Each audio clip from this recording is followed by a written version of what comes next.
Right, welcome to another edition of Talk Leeds. It's your chance, your turn. If you want to talk to me about Leeds, want to talk to me about what you saw yesterday, perhaps we're going to have an agreement, perhaps we're going to have a disagreement. Um, I'm going to put a link in the chat right now, and a link will be going in the description for this feed. And if you want to come and join me, link's right there.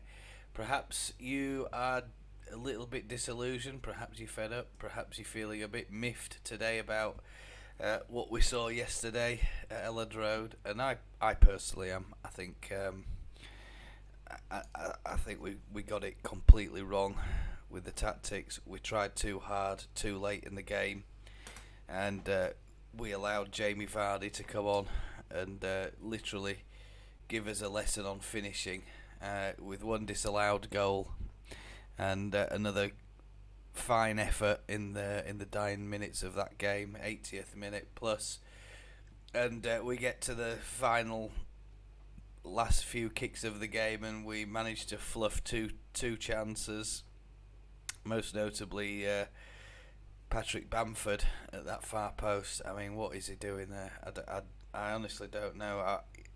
I wish, and I encourage Patrick on week in week out, but when he squanders one like that, you're thinking. And I said it in the live stream. Any other player is on the end of that, and it's probably a goal. And it's very, very frustrating. It's frustrating to be a Leeds fan, isn't it? Isn't it? It's just so damn frustrating. It's hard work. It really, really is. I just get I just get fed up. I just get completely fed up with it. I really do. It's just really, really hard to watch. I sit there and I think I do the pre-match, and I'm pretty confident that we should be able to beat this lot, but we're gonna have to go at them. We're gonna have to be positive. We're gonna have to try and dominate the game, and we didn't. We just sat back and just let Leicester get on with it, let them play, knock the ball around, let them do one thing and another thing, and it was a hard watch, and it got worse as it went on, in my opinion. I think I just get so fed up to it with the back teeth, so fed up to the back teeth with it. You sat there, we've got the capability going forward. We know that we can certainly get a couple of decent passes. I thought Rocker was okay with his passing and stuff. Harrison had a good game. Cine, of course, got a goal for us. Then he's another injury worry for us in the next match against Bournemouth, and that's another area of concern. And while Ever Sinister is injured, we're all sat there thinking, oh yeah, he's going to play Gnonto. He's going to play Gnonto, and we're going to be all right. He's going to play Gnonto. We're going to be all right. And what does he do? He's not going to put. It seems to me that there's something more to this Willie Gnonto saga than meets the eye. Is he got himself in a bit of bother? Has he done something that's going to bring the club into a bit of disrepute? Are the club trying to silence him? I mean, that kind of thing it's gone on with other clubs, with young players, in the past. We don't need to speak about who it is. You all know who I'm talking about, what went on there, and how that was on multiple occasions with other clubs as well, how those incidents are suppressed. Has he got him? Is there something that we don't know about just yet? Is it all going to come out in the wash? And I suspect that that's always a risk, isn't it, when you're taking on young players from other countries. Italian international, 19-year-old, whatever he is. I think the club are probably minding him and just making sure he's all right and la-da-da-da, keeping tabs on him. But we're living in a world of temptation, aren't we? Where everything's tempting and everything has to be discovered, and we never know what's going on there behind the scenes. So we'll talk a little bit about the first half. Maybe you've got something you want to say. Maybe you want to have a little vent. Maybe you want to. You've got some other idea about what went wrong.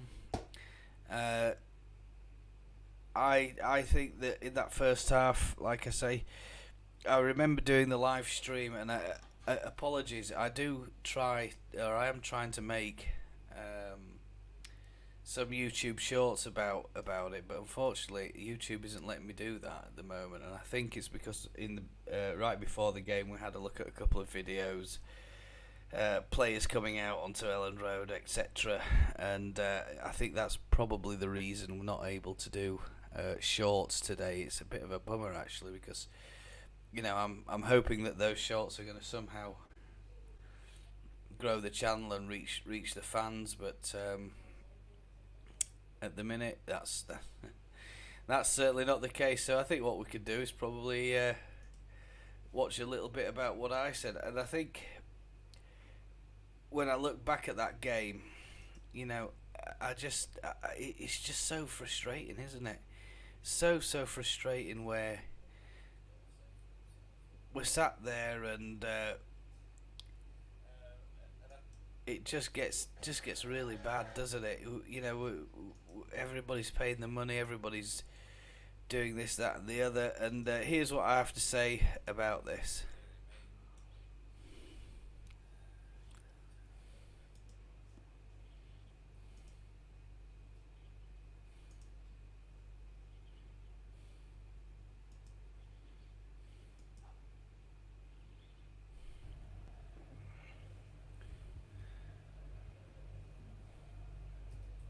Top right hand corner of the onion bag. It's an absolute thumping goal, but it's a real hammer blow foot, absolute belting shot. Weston McKennie literally runs out of the way of the shot, but the VAR knocks it wide to Luke Ayling, who's got all the room in the world to run into, but he's crossed it in.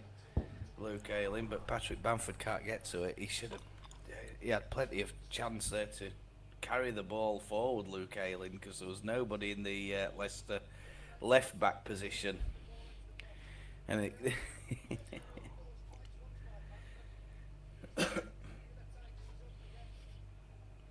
so that begs the question.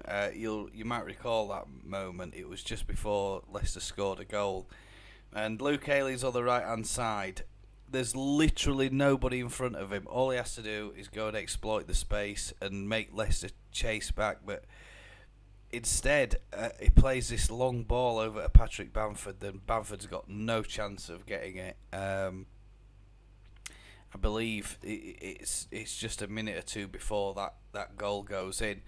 And I'm sat there and I'm thinking to myself, why on earth has Ayling played that ball when there's literally loads of room in front of him, and he's not giving any other player a chance to get forward. He's just pumped it long into Patrick Bamford, and I get it that you expect that Bamford is going to get the ball. It's all right if the ball's an accurate ball, but it isn't. It's nowhere near him. Goes flying over his head. Bamford, he's looking in the air as it sails over the top of him, and you're thinking to yourself, we're in for one of those days. Let's carry on. Ayling takes a throw in. Cock.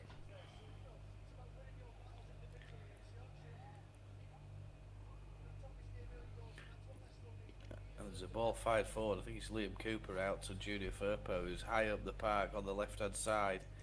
Tries to cross it in, but the cross is smothered. Leicester pick up possession just outside their 18-yard box, and now they're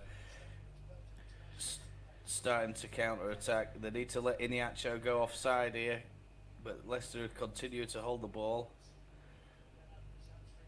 And Barnes is on the edge of the 18-yard box. Anderson, and he just tries to cross it into Harvey Barnes, but he's cut out by Liam Cooper. It's end-to-end stuff. It's not, there's nothing happening in the midfield. There's nobody running back, bursting a gut to try and protect the defence at the minute. They're all a little bit slack getting back. They need to be getting back a lot quicker if Leicester are going to try and catch us on the break. Leicester have a corner, incidentally, here, and we get some really good camera angles from inside Mellier's net. Hello to the disabled team. We're just doing a bit of a review. What you're looking at here is me just reviewing what happened yesterday, just to give you a bit of a summary. Welcome to the channel. Always nice to have you. Always nice to have subs and new people coming in. I mean, it's a growing little channel. Actually, we're doing all right. I'm doing all right, I think. So hello and welcome along. What I'm doing at the minute is just, you're quite welcome if you want to join. I'll just put this out there. The link that's in the chat box and in the description. There's no download required, no sign up required. There's no personal data or anything like that. You literally just click it, join, and then if you want to have a little conversation, let me know your thoughts about what you saw yesterday. Did you see it yesterday? I mean, some people probably haven't done. But yes, hello and welcome to you. On this platform that we use, you can't see it, but we have a little counter up here, and it go at the moment it shows 0. So sometimes it can be, you could be there and it's showing 0. I don't know if you're there or not. All right, so that's from previous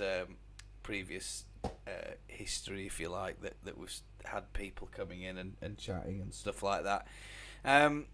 Unfortunately, I was just explaining that we can't do YouTube Shorts on this one. The live stream yesterday, and I think it's because there was a bit of shared screen going on right before we started, and it was just literally a Patrick Bamford interview and a bit of footage of the players coming out onto the field to do a pre-match warm-up. And unfortunately, YouTube's not letting me create shorts for that, or for the entire live stream, just for that reason. I mean, nobody gives a monkeys about a Patrick Bamford pre-match interview anymore. I've got no intention of making a YouTube short about that, but I thought it'd be quite useful to see what he says prior to the stream. So there we go. Hello and welcome to you. The disabled team are there, or you were there. I don't I don't know if you're there now or not. I'm gonna have a little look. Perhaps it's there. Mate, honestly, I don't know. YouTube sometimes it's very, very good. It's very, very good, but it sometimes has its moments, doesn't it? So here we go. Then we'll carry on. See what I have to say about this. Reacting to my own live stream. I thought I'd never do this, but anyway, if you want to join, link is in the description. It's in the chat box. Madison takes it. It's to the front post. Ball's down and it's getting loose and it's around, and Leicester City have scored. It's from about 30 yards out. It's an absolute thunderbolt of a goal from Tielemans, and I mean, he's absolutely hammered it as Tielemans, and it's terrible defending from Leeds United. I'm going to drink my coffee because honestly that was terrible. And Dean Smith is having a laugh down there. It's a corner ball in, but there is now a question over offside. It's got a VAR. I don't think Luke Aylin's played him on. Tielemans has absolutely thumped that straight into top corner of the onion bag, and it's an absolute belting shot. Weston McKennie literally runs out of the way of the shot, but the VAR, if we get away with this, I mean, it'll be incredible if we get. I mean, Iniacho's offside, but it's in the sequence of play before this. What's Luke Ayling doing? I mean, he steps back there and plays the player onside. It's a goal. It must be a goal for Leicester City.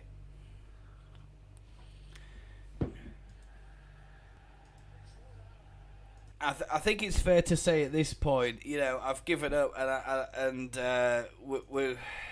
I've pretty much resigned myself to the fact that this is definitely, without question, it's going to be allowed as a goal. But the VAR guys running it yesterday, the Leicester fans must have been absolutely livid with that decision. It's a tiny little back heel, a little bit of contact, and then Iniacho's had a little touch just as he's back onside. That's how it appeared to me at the time of speaking. And then something, the ball gets cleared out, and Tielemans absolutely smashes it into, I think it's Ayling's as well. Looking at that, it's his into Bellier's top left-hand corner, right in the corner of the onion bag. I mean, there's no keeper in the world's going to stop that. And I'm thinking it's a surefire goal. It is a surefire goal. There's no question in my mind that that's going to be a goal. Anyway, I'm going to have to pause this stream, I think. Oh no, I'm not. Someone's at the door. I think some guy's here to do the laundry. But anyway, we carry on and see the reaction as this is discussed. And Leeds United have got away with one there. I'll tell you, that is because there've been goals given for less dubious offsides than that. I mean, he's offside when the first player strikes the ball. But there's a back heel. On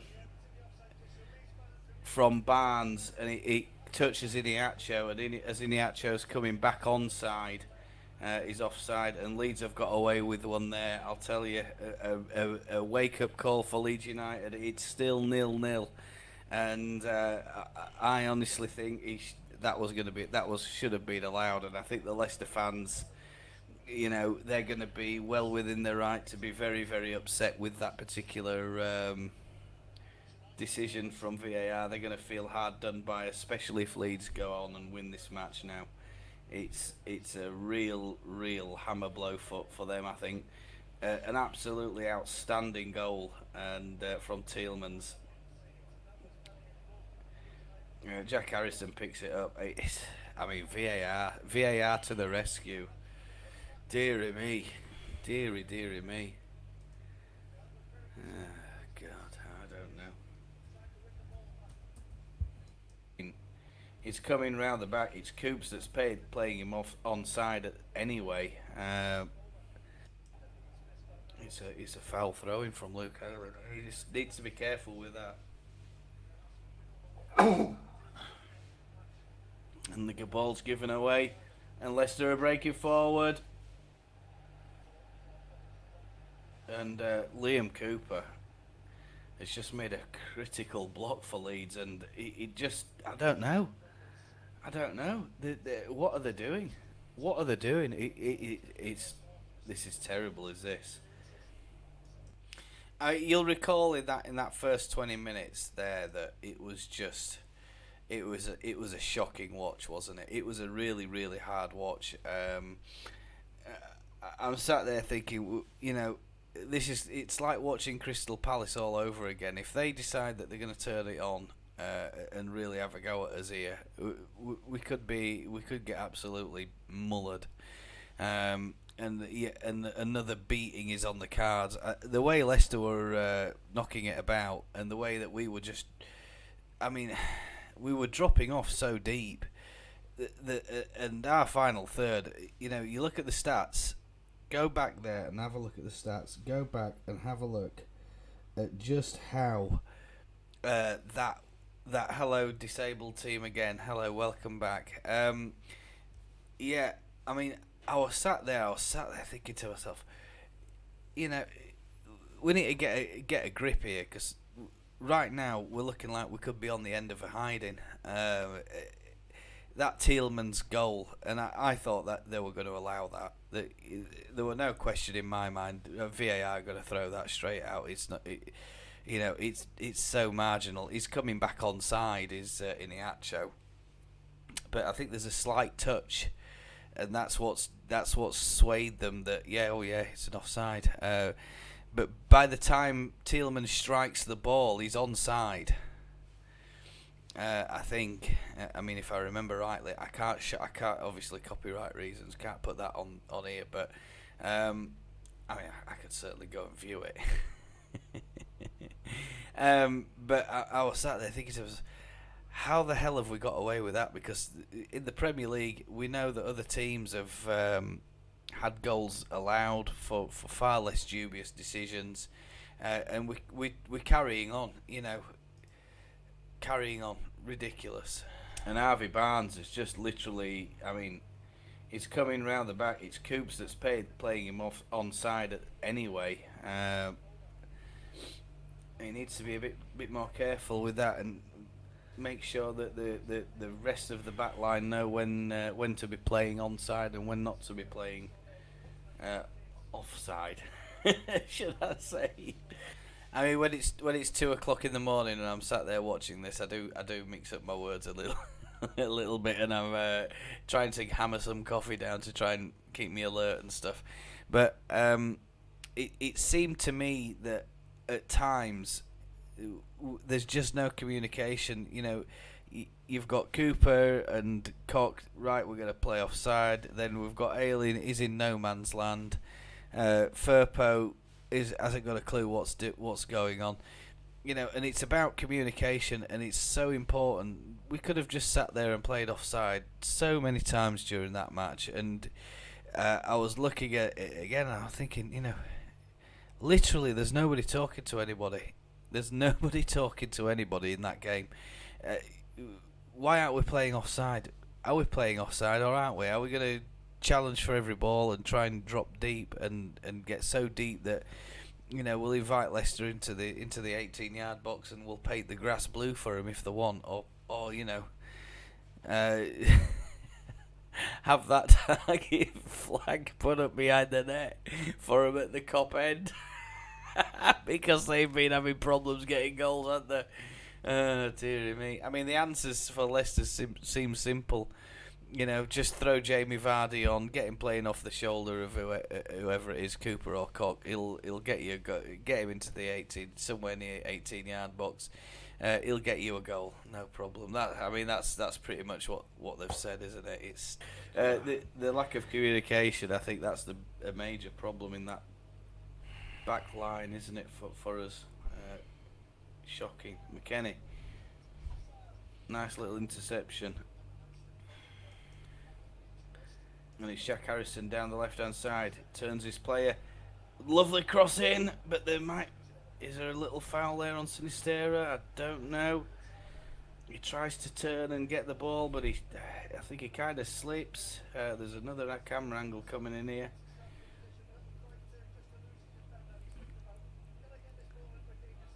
And that's a really nice cross from Jack Harrison, but we just couldn't capitalise on that. So, first real opportunity from Leeds, the first real sight of their goal, but it's not a shot on goal, unfortunately. It's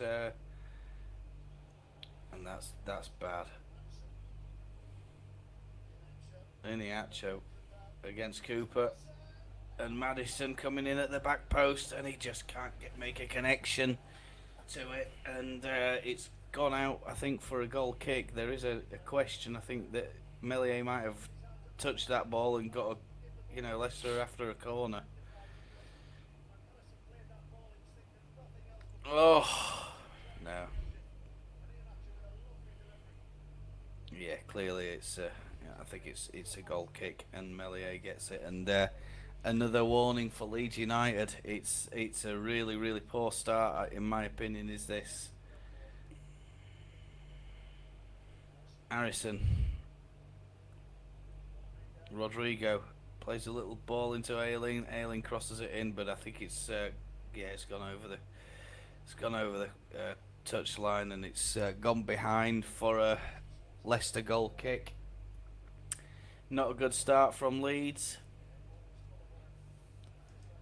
Under a typical spring-like evening at Ellen Road. Lots of cloud around. Looks quite dry there at the minute, which is a good thing. A lot of worried Leeds fans. A few of them vaping in the stand there. I don't know if you're looking at this, but goal kicks taken by Iverson. It's up long. And Leeds have picked up the ball again, but there's a foul. And it's Sonyon Chu. What's it, is it?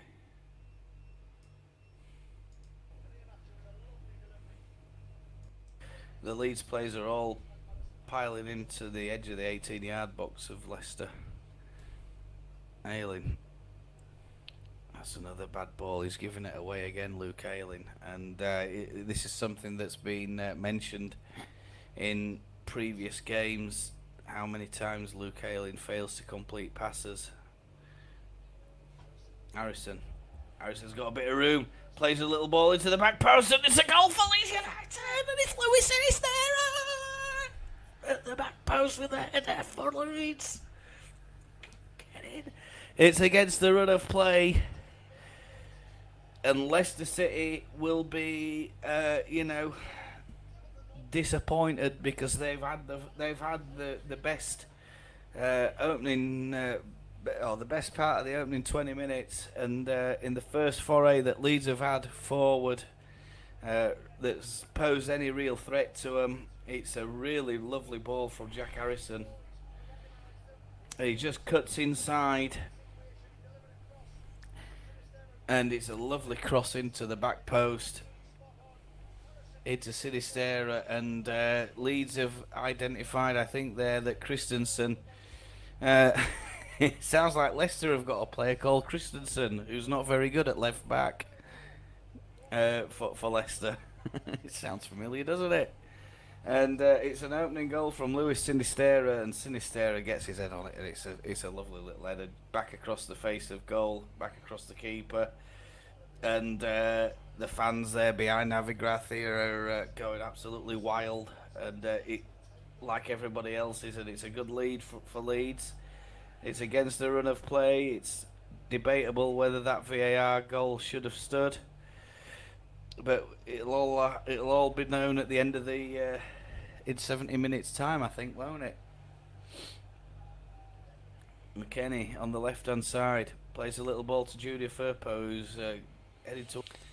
So that's pretty much it, really, from Leeds. They didn't do very much else after that. We have to go all the way to the final sort of 5 minutes to where we start talking again about other chances and other opportunities. But when Sinisterra gets injured, we put Cine on the left. So your natural replacement is Gnonto. And then you think, well, he's going to take Sinisterra off. He'll put Gnonto on. It's a like-for-like replacement. No big deal. Oh, no, he doesn't. He goes and puts Somerville on, who's normally a right player who plays down the right for us. And you think, well, he'll swap Harrison over and what have you. And I'm sat there, I'm thinking, you've just literally upset the balance of the team. It's a finely balanced game, is this anyway? A game that we need to win. A game where we need someone who's... we need a couple of attacking options going forward. And I like Chris Somerville, but I think putting him in, asking him to play in a position where he's not too familiar playing, it's on his weaker foot, etc., isn't a good idea. But he's a quality player for us. He's a quality player. His speed and skills and dribbling and all the rest of it is fantastic. He's absolutely fantastic. It just really, really irks me that he's not. Thank you so much, disabled team. Yeah, I mean, I try and keep him clean and I try and keep him quiet because I've got a little lad in room next door, and I try not to disturb him if he's out.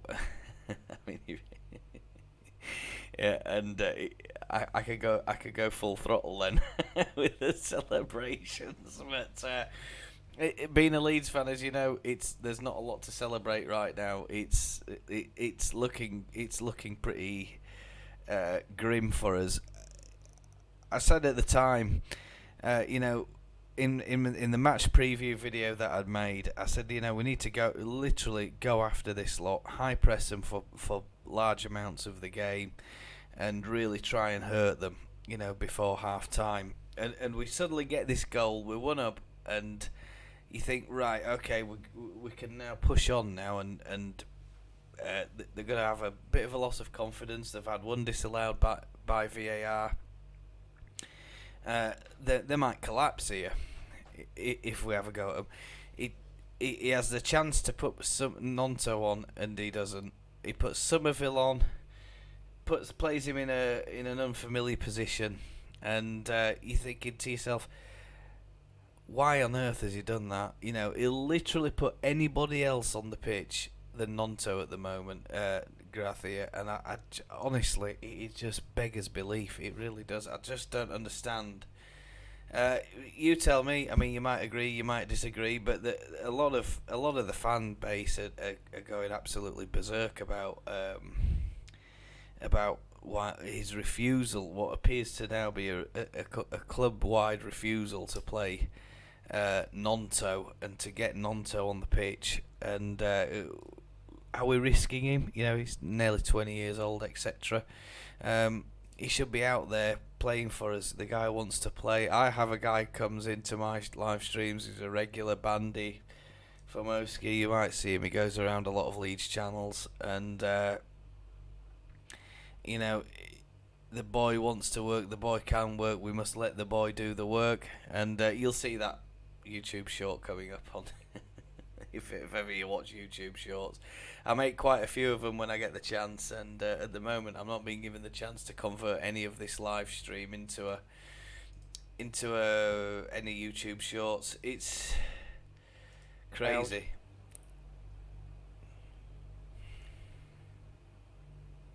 As Luis Sinisterra's getting his knee or shin worked on, I'm not too sure what that is. But he's limping, and this could be a call for Willie Gnonto. Could this? Because Luis Sinisterra is heavily limping. The suspicion is that it's an impact injury. He might be all right, but the way he's limping off, he's getting assistance from the physios. And Leicester have a free kick on right at the edge of the 18-yard box. It's going to be a right-footed F.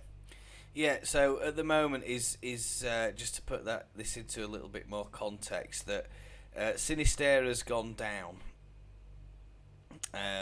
He's heavily limping, and you sat there thinking, oh well, you know, it could be an impact injury. He might be able to run it off.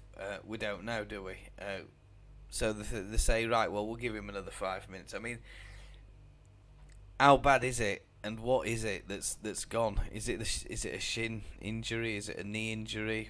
You know, it's difficult to tell at that moment in time. And so they put him back on the pitch, and he's trying to run him off. And then about 3 or 4 minutes later, I seem to think he goes down literally just in the middle of the field, and you know, is begging for assistance. Gracia and the coaching staff see it, so they're trying to get the match officials' attention. But Leicester are in possession at this point, and they're starting to attack. And you're like, well, Leicester are under no obligation here to kick the ball out. They go and score a goal. It's going to be tough. You know, game management. I can see there's a lot of text coming through. I can't see it on the desktop at the minute. I can see it on the phone. So there it is. And the disabled team says, I wonder if there's something in the contract where if Gnonto plays so many games or scores so many goals, Leeds have to pay FC Zurich more money in add-ons. There must be a reason why we don't play him. I was thinking something along those lines as well. It seems to me that the more time goes on, the more stuff is getting leaked out there in the press. And something that I read yesterday was it wasn't Jack Harrison, it wasn't Marsh, it wasn't Radzani or Orta who stopped the Jack Harrison transfer to Leicester City. It was the 49ers. And I mean, if that's true, we've got a bunch of guys on the other side of the world making decisions about a football club that, yeah, they own a stake in it, but at the moment it's not a controlling stake. How on earth are they being allowed to govern club transfer business in this situation? It's remarkable. It is. I say it's remarkable. It's absolutely mind-boggling stuff. I think there probably is stuff in Gnonto's contract. I mean, it's mooted that we got him for about 4 million, plus add-ons. But after this JKA scandal that's coming out that we're getting, that's going through the courts, and I think people fail to understand that these are legal contracts that you're having to deal with, and if the employer breaks the contract, the club's going to get held responsible, and it can go on months. And I mean, look at this Jean-Claude Augustin business; it's a real shambles. And how anybody has allowed that to happen at Elland Road is beyond belief. And if it is Orta, he ought to go. I'm really worried with this takeover. I don't know how it's going to play out. Well, I do, and I'm going to make a video about it, because I'll tell you, I am not best pleased with what I'm seeing right now. And I'm just going to summarise that video in a nutshell that I'm going to make. And it's Manchester United, American owners; Liverpool, American owners; Chelsea, American owners. Now, there are numerous other clubs out there. I couldn't tell you who they are off the top of my head. Ask the Man United fans, are they happy about having the Glazers in? Nope. Ask the Liverpool fans, are they happy about the FSG? The answer's no. All right. Now we're seeing it with Chelsea. I mean, there's a guy down there, he has no idea about football. He's no idea about the Premier League, and he's literally got no idea who he's got in his squad, and probably no idea that he's gone and rehired Lampard, who's been relieved of duties at God knows how many other clubs, including, I think, Chelsea in the past. And I'm sat there and I'm thinking, they have no idea what they're doing. They'd have no idea what they're doing. Great for San Francisco 49ers. They're probably a very good American football team. They're franchises, aren't they? And I think I'm right in saying that there's no possibility of these franchises, I mean, that's what they call them, being relegated. There's no possibility of that. There's no possibility of, therefore, of financial consequences. And I think we're going to end up with a bunch of owners. I mean, if you think things are bad now, it could, honestly, it could get a whole lot worse. They'll just be chucking money at it. Two things will happen. They'll either just continue chucking money at it, and it'll just be dead money. It'll be bad investment after bad investment after bad investment. We're seeing it at Chelsea. The other thing is they're just going to be using Leeds as an investment vehicle or for tax write-off purposes. Now, the American corporate world works a little bit differently to every other country, doesn't it? And they don't like paying tax. And instead of paying tax, if they can be seen to buy stuff and invest in stuff and use it as calling it this, that, and the other in their yearly accounts, Uncle Sam can't get his hands on the profits. that they're making. It's a similar situation to the Glaziers, isn't it? And they're. I seem to think a few years ago, it might have been Channel 4 who made a documentary about the Glaziers. It might have been a Newsnight documentary. And they went into a lot of detail about the Glaziers' business dealings in shopping malls and stuff like that. And it was pre-COVID, and then they ended up tracking him down and trying to ask him for questions, and he's like, the guys at the golf course, he's literally got no idea what is going on at Old Trafford. He probably hasn't been to, he's been to Old Trafford maybe a handful of times. He probably doesn't know anybody down at Old Trafford, has never spoken to anybody at Old Trafford. It might just be the odd phone call or whatever. Put his own management guys in there, pay him a few $100,000 a year, do whatever it takes, just keep the fans happy, and that's it. And I think that's what we're going to end up with. It's going to be one or the other of those scenarios. And I think if Leeds fans think that I've seen this online a lot. A lot of Leeds fans are, with Radzani out, Orta out, we'll get the 49ers in. If that's them, they're deluded, absolutely deluded, because what is coming, when this takeover goes through, it could be a complete shambles. That's right. The issue is these people are business people. They have little, or should I say no experience. Yeah, they have no experience. They have no concern about fans. They have probably little knowledge about the Premier League. They have little knowledge about football as a whole in the UK, in England, and more broadly in Europe. And what the stuff that they're being fed over there. It's all about the Champions League. It's all about the Premier League. The top 3, the top 4. Leeds barely get a mention. But interestingly enough, and this might surprise you. I assume you're a YouTuber yourself and you're producing content, so you'll know what I'm talking about when we talk about analytics and stuff. And if that's the case, I have this app, YouTube Studio. My second most popular geographical territory on my channel is the USA. Second only to, I think it's listed as the United Kingdom, actually. So football is gathering more in England. It's gathering a lot more popularity in the US, as with the rest of the world. Look at Newcastle. They've not spent that much money up there. They've literally got rid of Steve Bruce, put a new management team in.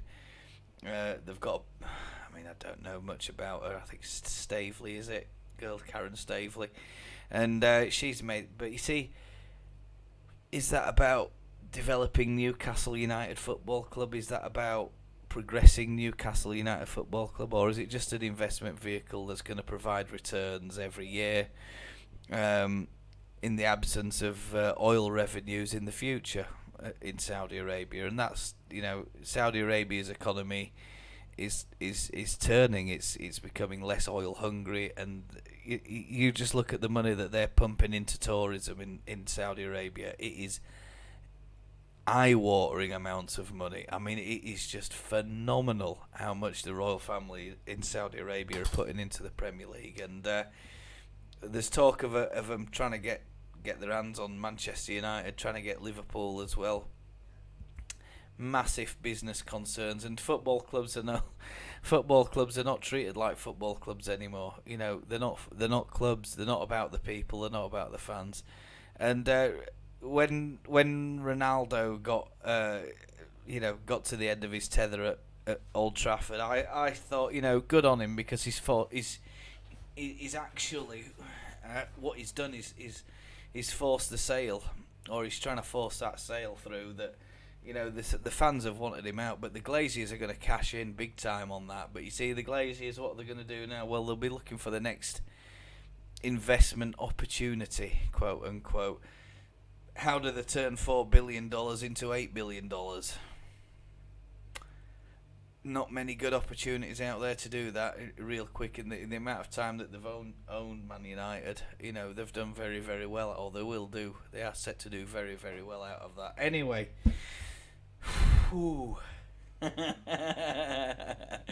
it's a whole can of worms that nobody can see coming.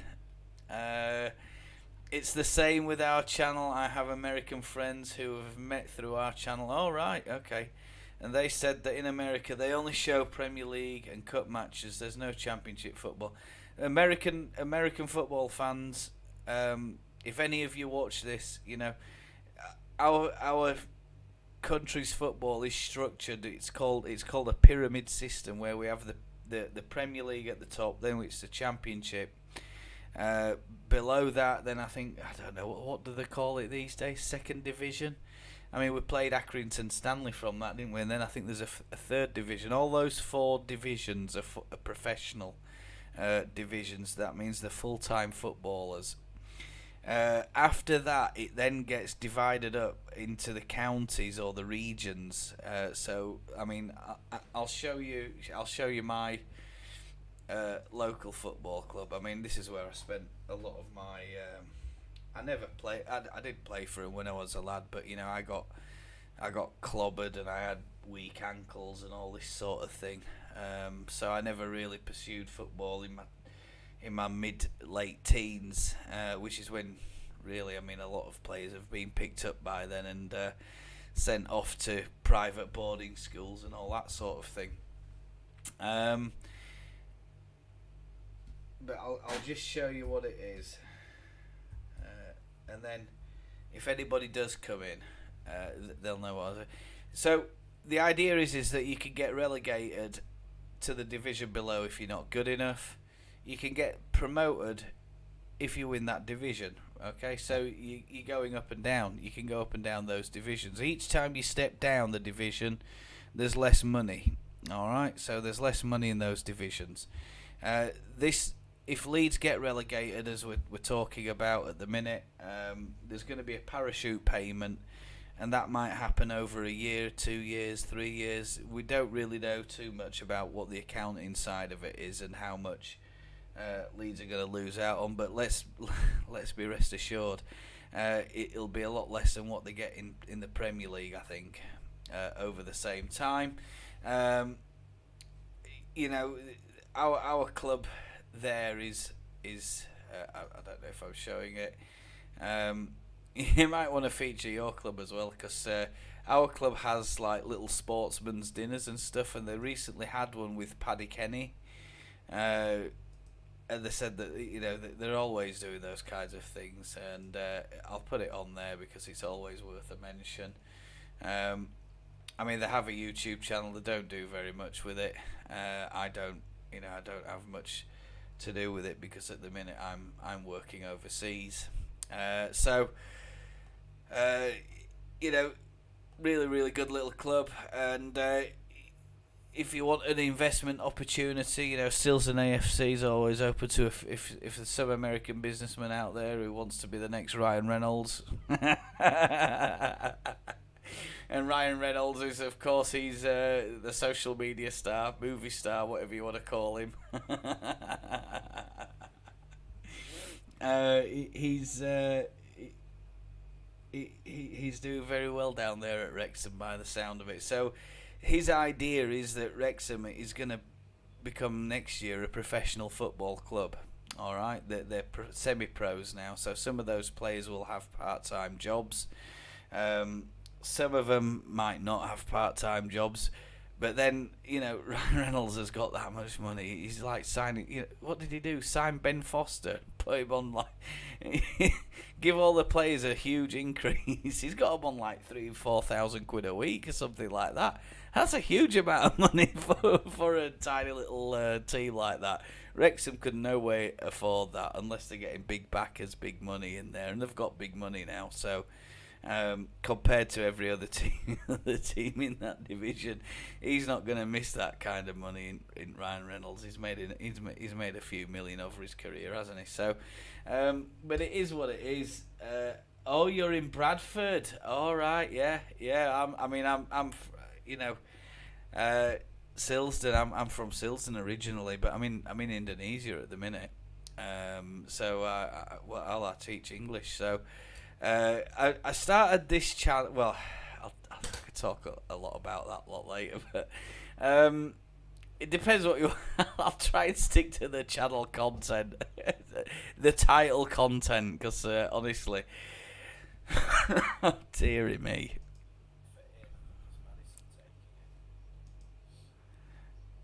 I don't know.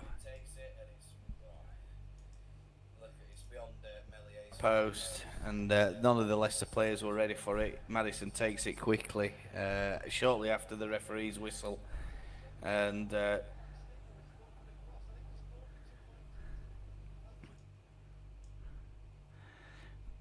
good news. Luke Haley picks up the ball. Leeds attacking down the left-hand side. It's Chris Somerville picking up the ball. Nice little interchange of passing there. Rocker. Rodrigo, is it? Rodrigo, yeah. He just, yeah, I'll just put this bit on here because I've got some stats of that first half. Just try and get it's coming up in the next few seconds. So, we managed to get the stats on the screen. I've just managed to catch that one very quickly, so I'll try and get that one put up right away for you guys. Just give me a second while I do that. 213 Leicester. Yeah. Complete. So I get the stats, and I'm sat there. I'm thinking, this tells us a lot, doesn't it? I mean, look at the number of passes, completed passes, and I've actually gone back to the October game to see what how it ended. That game in October, and we lost that game 2-0 at the King Power, but we seemed to dominate the play, and is less more or is more less, and is less possession, is that a good thing? Are you happy about less possession?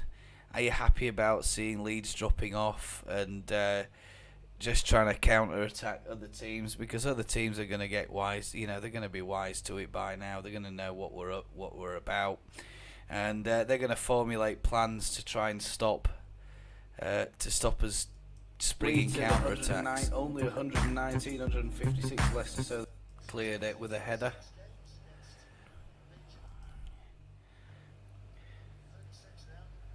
And did you go to the game yesterday? I was sat there, and I was listening to the crowd.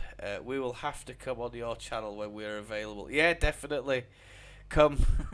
It's always nice to meet new people, isn't it?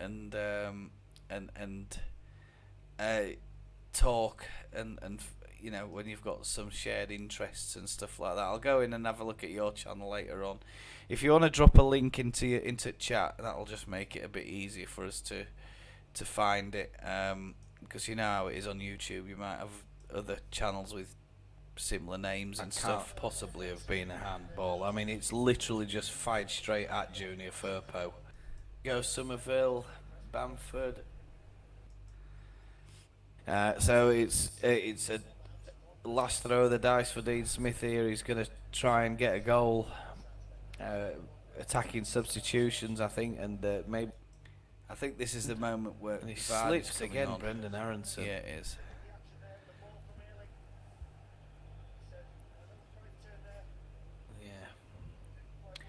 Yeah. Leicester are making two. Oh right, I see. Changes. I see. Right, okay. Yeah, I'll just put that on the screen. And it looks like here he comes. Jamie Vardy. Replay, so he's coming from the old people's home. So I have a quip about Jamie. I had a quip about Jamie Vardy because I mean, how long has he been around, and what age is he now? He must be nearly 30. Is he 38? Is he 39? I'm gonna have to find out about him. I mean, he was discovered 29 when he was about 29, 30-year-old. Let's have a look. And that were years ago. That were years ago. 1987. I mean, he's 7 years younger than me. He's actually a bit younger than me then. So, yeah, currently 36. Place of birth, Sheffield. Jamie Vardy, and he was discovered late in his career, so I quip about him leaving the old people's home. And the reason I did that was because I think under Brendan Rodgers, it sounded like, and I was listening to a few post-match interviews and stuff with the players. I don't know if you listened to it at all, but there's Vardy and Maddison that give a post-match, and it seems to me there was then speculation about. It was something he said about, well, I can't talk about that for obvious reasons, but I'm really glad to be back. I'm really glad to be getting the goals, blah blah blah. And I mean, he's been playing with an ankle injury by the sound of it. He only played he got the first 45 minutes in against Wolves, and then he's come on against us for Leicester. He's had 20 minutes there, and he's got a goal. He's got another one that's disallowed. I mean, you put the ball in on this guy's feet. It's in anywhere in 18-yard box. It's in the back of the net. Clinical finishing. I've always rated Jamie Vardy. I think he's been one of my favourite players over the last few years. I loved it when Leicester won the Premier League title that year. It was unbelievable. Ranieri building that side out of literally nothing. Spent very little comparatively, and they ended up pipping Man City, didn't they, to the Championship. Phenomenal season of football was that, and I watched it all, and I was like, God, I love the football Leicester play. They just sit so deep, and when the Springer counter attack, I mean, they had Mahrez, and they were just deadly, weren't they? Great side, that was a great season. That's what football's all about for me, the unpredictability and stuff like that. Everybody sits there and in other countries and stuff and talks about the money this, the money that, and that's all right, and it's all well and good going out. But I mean, look at the Leeds investments at the minute. What we've spent and what the returns are, and we're not. The reason why the fans are getting so frustrated, I think it's quite obvious. Orta's getting the checkbook open for, he's had the checkbook open for Jesse Marsh, and Marsh has recommended all these players, or Orta's had these players recommended to him, or they've both sat there, watched the World Cup, and thought, hey, you know what, America are a good good team. Let's sign a few Americans, and we've got Aronson. Then we got. And those signatures came in very quick succession, didn't they? They got. I can't remember what the order was, but whoever it is, it's Tyler Adams. He's the best out of the three for me. He's more than likely going to win the Player of the Season for us, and he's not even playing, and he won't play now until next season. I think this injury that he's got is very severe. He's been pictured in Italy this week. Tyler Adams trying to recover. So it's a shame for McKennie and Aronson. I don't know with Aronson. He needs to, try and get his balance, try and get a bit of strength in him, and make sure that he can defend the ball when he gets the ball. And if he is going to get tackled, not to go down so easily or look like you're going down so easily. Because when you do that, it's only a matter of time, in my opinion, before the match officials are onto him. PGMOL probably having discussions about him, what have you. The linesmen, the match officials, and various different names pop up, don't they? And I imagine Brendan Aronson's on that list that, if he goes down, make sure you're spot on with your decision, because he's going down rather easily. And they'll have seen a lot of different replays and stuff about him, and matches and stuff. It's disappointing to see that, that they're trying to literally con the referee into getting a free kick or a penalty or whatever it might be, getting another card, getting another player in a yellow card.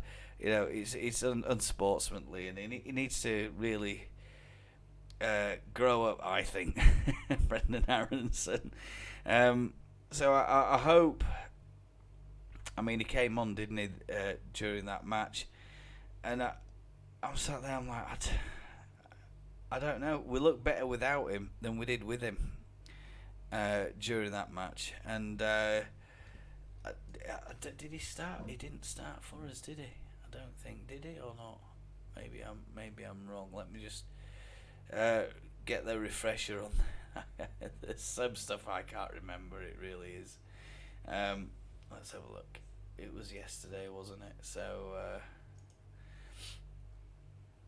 yeah. I think it was. It wasn't. Did he start or not? I don't think he started. If I remember rightly, I don't think he started. I might be wrong. No, he didn't. He didn't start. And we looked better without him. And when we looked better without him, I thought. And with him, we've then got We've then got Aronson, and Sinisterra goes off, doesn't he? And that's right. Aronson replaces Rodrigo. I mean, Rodrigo's not really suited to that number 10 role, I don't think. He's the kind of player who needs to be in and around the box, kind of more Jamie Vardy style, I think. We'll look at Rodrigo's goals. It's always a bit of skill in the box, a clinical finish, and all this business about supplying Patrick Bamford isn't really. It's not good enough, is it? I mean, don't get me started on that. We'll skip ahead to that later on. It just when you break it down, this formation for Rodrigo, this 4-2-3-1, where he's putting Rodrigo between Sinisterra and Harrison, isn't working, is it? It's not working for Rodrigo. We need Rodrigo to be alongside or higher up the pitch than Bamford. But you see, the thing is I've noted it in previous games. Rodrigo's been seen defending and during open play moments in matches, and I'm sat there thinking, what on earth is he doing back in our 18-yard box or 6-yard box? He should be, somewhere up near the centre circle, halfway line or whatever, a little bit closer to Bamford, and then at least if there is a long ball up that we can, or an interception, we've got two players up there rather than one. It beggars belief, and let Harrison and Sinisterra go do the chasing back. I don't think that we should be having Rodrigo doing those jobs on the park. But I mean, what do I know? I'm not a football manager. Let's have a look. Yes, I will. Unfortunately, I'm disabled. Right. Okay. Yeah. So, we then go on, don't we? It didn't get any better until the last sort of 5-10 minutes, and we finally started having a go at them. And I'm thinking, why is it taking us so long to come into this game? It just doesn't make any sense to me. It really doesn't. We'll skip ahead to those moments. How bad we've been this second half. How we've allowed it. Oh, it's in. Is it in? It's a great save by Everson, and the referee's looking at his watch. He was going to put his whistle in his mouth. He had his ailing. Oh! And Brendan Aronson, Everson's had a great couple of great saves there. And it's Rocker and it's nowhere near going over. Christensen saved it, but there's nobody in there reacting quickly enough for Leeds. The ball bounces a couple of times. Frustrating is this. Let's hope there's something from the training ground, and it's in the back post, and it's a clear opportunity for Patrick Bamford, and he's missed it.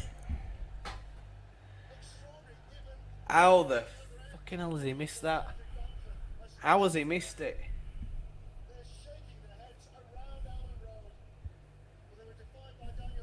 I mean, he's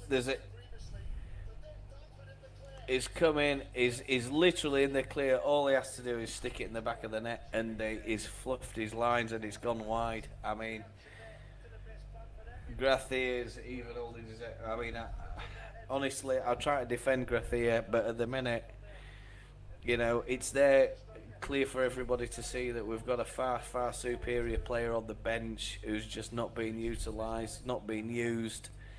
And I think you know, anybody else on the end of that, and it's in the back of the net.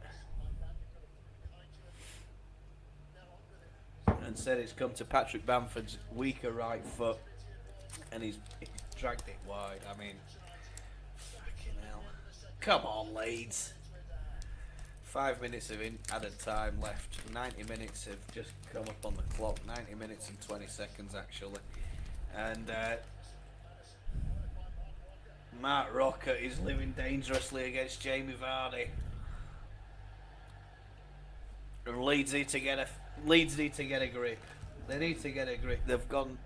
You know, this is unacceptable. I can't watch. I can't watch. I mean, this is a watch along. It's just unacceptable. What are we doing? The fans are literally losing their mind. Everybody can see what the problem is.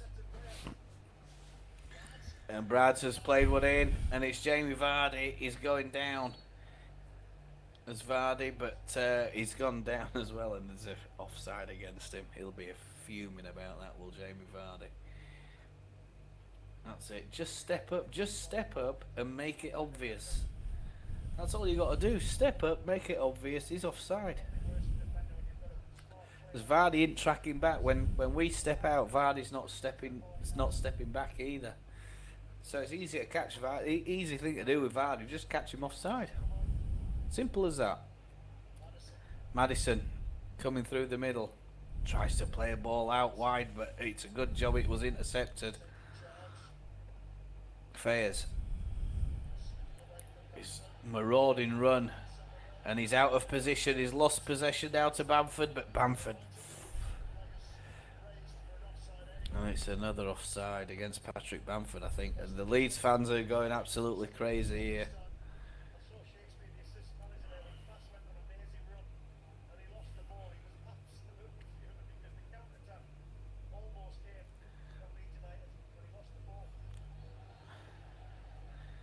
Junior Firpo pumps one long up the pitch, but there's nobody there. Tielemans picks it up. Rat. Maddison, and it's a lovely interception from Junior Firpo. Leicester throw in. Yeah. I think we'll skip to the end. I think we pretty much know his shoulders, and he'll beat him for pace. And sure enough, he's come on the pitch. He's got that moment, Jamie Vardy, and he's not gonna miss. A guy who retired from international football, discovered late in his professional career, Jamie Vardy, many years into his career playing football, and he didn't really want to go on and play for England, and you know, who can blame him with his age and stuff like that. But I think it's just a case of you get somebody like him, and he's a proven goal scorer. And what have we got? You know, it's 2 points lost is this for Leeds United, and that could be a very big 2 points at the end of the season. As Liam Cooper and Maddison have a chat. Yeah, I mean, I've said what I said there. I think when we look back at this game, yeah. It is priceless, and I've not done one of these before, and in the absence of obviously people wanting to join and have a vent and a fury and stuff like that, because it is something that a couple of other channels have talked about and stuff. I thought, well, I'll have a crack at it and see. But you see, I'm not getting the reach. I've only got like 30 odd subs, so it doesn't matter. But when I'm sat there and I'm thinking to myself, what have exactly what I just said there. I mean, they've got Jamie Vardy. They stick Jamie Vardy on, proven goal scorer. We've got Willie Gnonto, a guy who can stick the ball in the back of the net. He can cause damage from anywhere, wherever he picks up the ball can Willie Gnonto. and I'm just sat there. I'm thinking, how have we just left him on the bench for 95 minutes? And we're crying out for a goal. The Leeds fans are absolutely going insane. I can hear them chanting, his name, and it was going on for a long, long time. And at the end, I think there's been, by the sound of it, a few of the fans having a right old vent about some of the stuff. I mean, I don't know if you go around have a look at. There's a guy. Leeds United YRA 72. He has like point of view video. I can't wait to see his video because I bet he's got some stuff on there. I did get into a bit of hot water with him for using a bit of his footage in a Willie Gnonto video, but that's another story. There's LUFC Lewis, so there's a handful of others who like make the videos and then shove them on YouTube. Well, this morning I wake up, LUFC Lewis has gone home and pumped a video out of the POV from that day, and I'm like, and the Leeds fans are getting a little bit, I think Gracia is losing the crowd. I think that there are growing voices on a serious note. There are growing voices of concern, and more than concern, quite a few resorting to saying we need to get him out and get him replaced, and that's all well and good. I understand that, but there is more to this Willie Gnonto story than we're being told. I'm pretty sure about that. I also think that Gracia might even be under instructions, and is it about how many minutes he can play? All right, is it something to do with the sell-on clause? And if that is true, it's ridiculous. You got to pay the money and get him on the pitch and make sure he has a hand in keeping us in this Premier League. So, thank you very much for joining. It was only intended to be a 30-minute stream. When I do these live streams, it's never 30 minutes. It's always an hour minimum, because I've just got so much to say, get off my chest, and and I know everybody else has. I'm looking around on the supporter groups and stuff like that, Twitter and all the rest of it.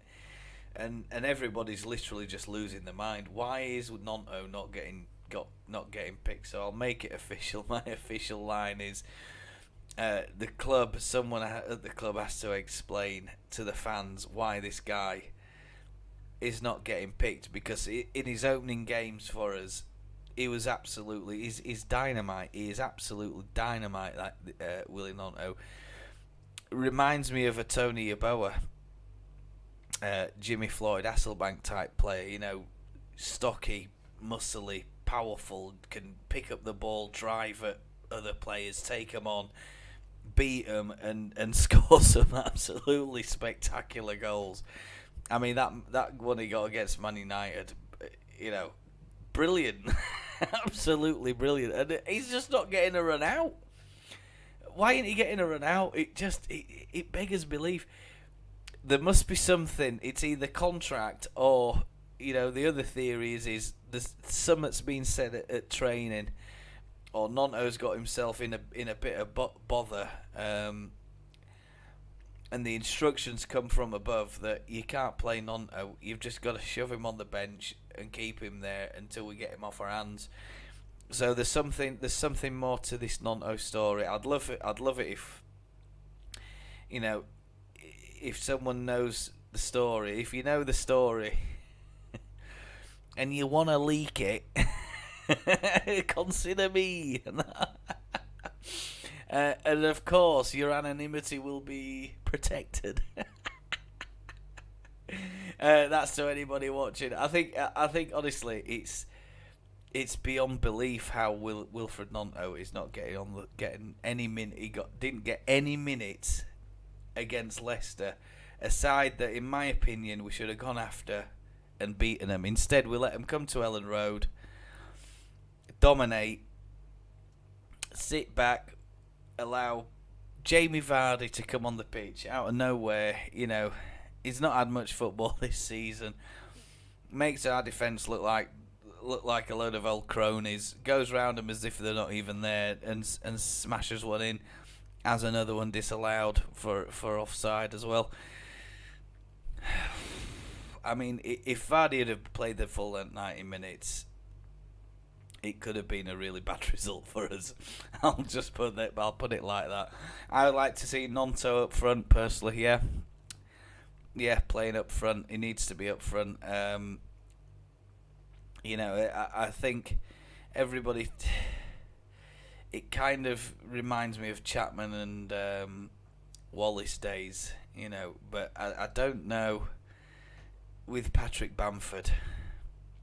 I don't know. I just don't. It's frustrating. He got that goal the other week, didn't he? He smashed it in with his right foot, and I was like, oh, hang on a minute. Where did that right boot come from, Patrick Bamford? He gets that opportunity there against Leicester. Oh, dearie me. I'm so disappointed with that.